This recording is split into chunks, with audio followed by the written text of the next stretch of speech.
I've been dying to talk about just this idea of being a victim of your own success for a while. And something came up in an interview on the last For Success episode with Mona Patel, CEO and founder of Motivate Design. And we were really getting into the psychology around success. And I think the problem with success is, I want you to think for a moment what your title is right now.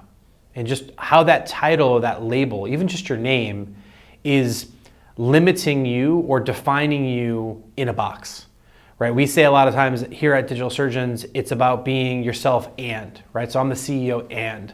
We're all so many more things than our titles or our labels apply to us, right? So I want you to think about what your label is, your title. I want you to think about what you're chasing or what you've achieved. So when I talk about being a victim of your own success, I thought I wanted all these things, right? I was chasing these false ideals or idols, and once I got that creative director title or that whatever title, how did you feel? Did you feel satisfied? Was your thirst quenched?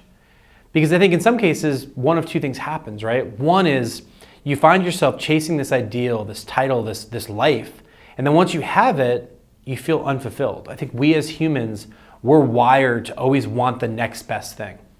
Right? We're always in that dopamine rush that we see in social media. We're always searching for that next like, that next thing to come up in the feed. In this case, the feed's life. And when I think about success and what it can do to us, I think it can make us complacent. I think it can make us afraid to try new things. But most importantly, I think it can make us come to a point where we've achieved all the things we want to achieve, and then we find ourselves unhappy. Right? It's the movie star who has everything, but then unfortunately has nothing, and they're depressed, right? We know those stories, and I don't want to go down that pathway because I'm not an expert on mental health. But what I will say is, I think it starts by understanding, what does that label mean to you? So if you want to be a creative director or a technology director or a product manager, why? What is it that you want to do? And unpack that language. So you want to direct creative. What does that mean? Do you want to shape work? Do you want to shape people? Is that individual contributor? Is it being a manager or a leader? I think everyone has to understand a bit more about what it is that they're chasing.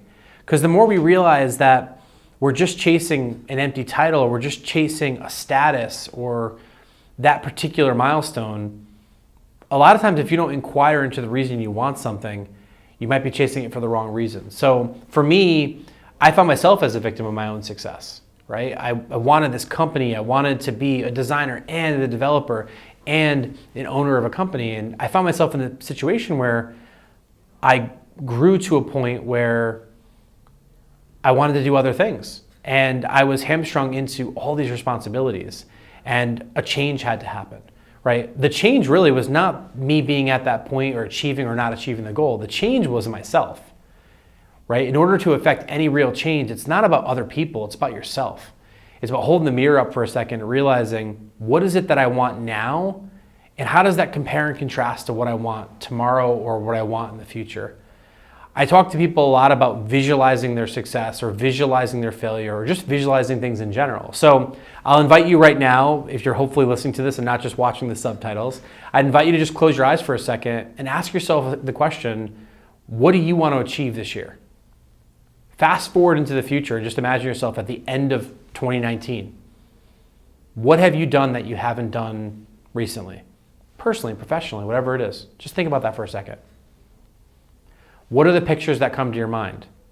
Right? If you're my wife, you see beautiful tropical locations. If you're some of my teammates, you see new coding languages or new design programs, right? Or new different aspirations. Maybe you want to learn how to cook. Whatever your personal and professional aspirations are, the one thing I would say that's going to help you improve and not become a victim of your success is if you always understand where you're at in the journey, respect the journey, and don't get so hung up on the destination. Because ultimately, to know where you're going, you have to travel. And by traveling, whether that means physically traveling or just traveling through your career or your life, I think that visualization exercise is going to be really key to yourself. Hopefully by now you've opened your eyes because and you're not sort of totally zoned out. But in all seriousness, hopefully that's helpful for you guys. I found myself doing it. It's why I'm putting videos out like this. Because of you tuning in and sharing this and commenting on this, that's how I've met some amazing people. If you think there's somebody that I should interview on my next Forward Obsessed episode, maybe you're that person, shoot me a note. I'm gonna try to get much more interactive here. Talking to an empty lens is a little scary, but luckily there's somebody awesome behind it. What's up, Ryan? So that's really what I want to talk about today. Thanks, guys.